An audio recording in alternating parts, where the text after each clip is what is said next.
প্রথমত আমরা এসেছি মঙ্গলময়ী মা শীতলার ইয়েতে। তারপর আবার মা শীতলার পুজো হবে আজকে। এবং আহ, আমি যে স্পিরিচুয়াল লাইফে আছি সেখানে सर्वमङ्गलमङ्गल्ये शिवे सर्वार्थसाधिके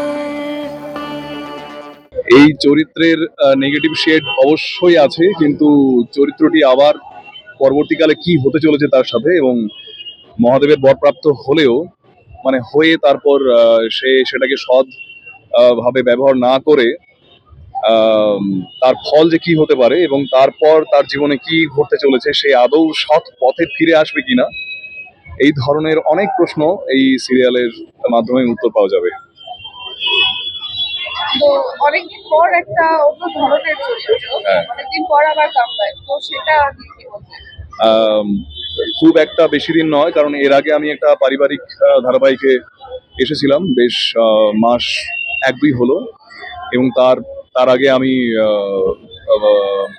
মহিষাসুরের চরিত্রে অভিনয় করলাম, এবং তার আগে আমার একটা সিরিয়াল ছিল। তো মধ্যিখানে বেশ কিছু সময় আমি আমি সময় দিয়েছিলাম আমার স্পিরিচুয়াল লাইফে, আমার ব্যক্তিগত জীবনে, এবং যতটা সম্ভব স্পিরিচুয়ালি নিজেকে ইনক্লাইন করা যায় সেই সময়টা আমি নিজেকে দিয়েছিলাম। প্রত্যেকজনকে দেওয়া উচিত। পরিবারের প্রতি সময় দিয়েছিলাম, ভবিষ্যতের জন্য অনেক পরিকল্পনা করেছিলাম, কিন্তু নিজের কাজ আমার যেটা, আমি একজন অভিনেতা, তো অভিনয় জীবনে আমার অবশ্যই বারবার ফিরে আসতে হবে, এটা আমার এখন কর্তব্য। তাই চরিত্র হচ্ছে আমার মঙ্গলময়ী মা শীতলা ধারাবাহিকে আমার চরিত্র হচ্ছে জরাসুর। সে একজন অসুর, অবশ্যই আমার গেট আপ দেখে বুঝেছেন, অসুর। এবার সে হচ্ছে শিবের একনিষ্ঠ ভক্ত। শিবকে তুষ্ট করতে সে যাবতীয় সবকিছু করতে পারে, এবং শিব তুষ্ট হয়ে তাকে বরদান করে, এবং বর প্রাপ্ত হয়ে সে তার শক্তিটাকে কাজে লাগায় অন্য উদ্দেশ্যে, যেটা আদৌ ঈশ্বর সেটা চায় না। সেই ধরাধামে, সেই পৃথিবীতে জরা ব্যাধি ছড়ানোর চেষ্টা করে, এবং সমস্ত আহ, প্রাণীকুলকে নিজের কন্ট্রোলে আনার চেষ্টা করে, মেরে ফেলতে চায়। এই অবস্থায় মহামায়া মা শীতলাকে তৈরি করে। আহ, দেবাদিদেব মহাদেব, ভগবান বিষ্ণু, ব্রহ্মা, এদের সাহচর্যে তারপরে কি হতে চলেছে পুরো ঘটনা এই মঙ্গলময়ী মা শীতলায় আছে। এবং অবশ্যই আমরা যারা দর্শক, মঙ্গলময়ী মা শীতলাকে আমরা খুব মানি, পুজো করি, এবং আস্থা রাখি। প্রত্যেক পরিবারে আমাদের মা শীতলার ছোটবেলা থেকে আমরা মা শীতলার গল্প শুনে এসেছি, এবং ওনার আশীর্বাদে আমাদের জীবনে অনেক অনেক কিছু প্রসপারিটি হয়, অনেক উন্নতি হয়। তো সেই সব কিছু এই সিরিয়ালের মাধ্যমে আপনাদের কাছে আবার আসবে, আপনারা সবাই দেখবেন।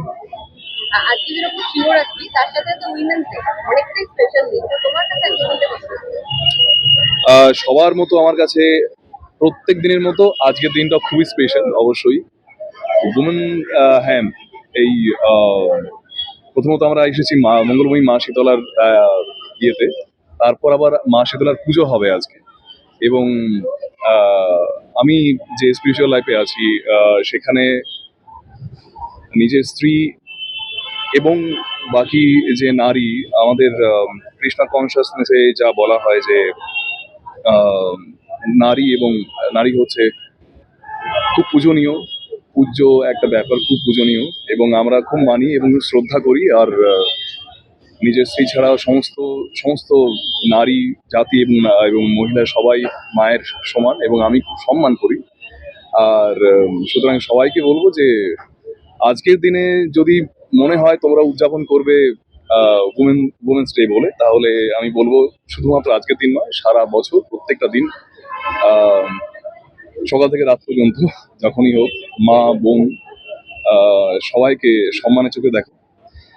আর হ্যাঁ, আজকে মহাশিবরাত্রি।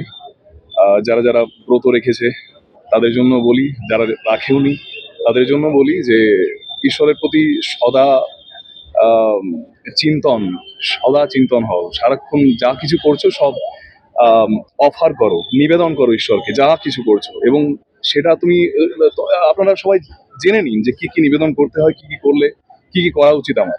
সবকিছুই মানুষ মানে সবকিছু করতে পারি বলে সব করব, এবং সেটা নয়। সুতরাং ভালো জিনিস যেগুলো ঈশ্বর বলেছেন করার, নিবেদন করো, ঈশ্বরের উদ্দেশ্যে নিবেদন করো, প্রত্যেকটা কাজ ঈশ্বরের জন্য করো, তাহলে জীবনে আর কোনো দুঃখ থাকবে না, এটুকুই বলার।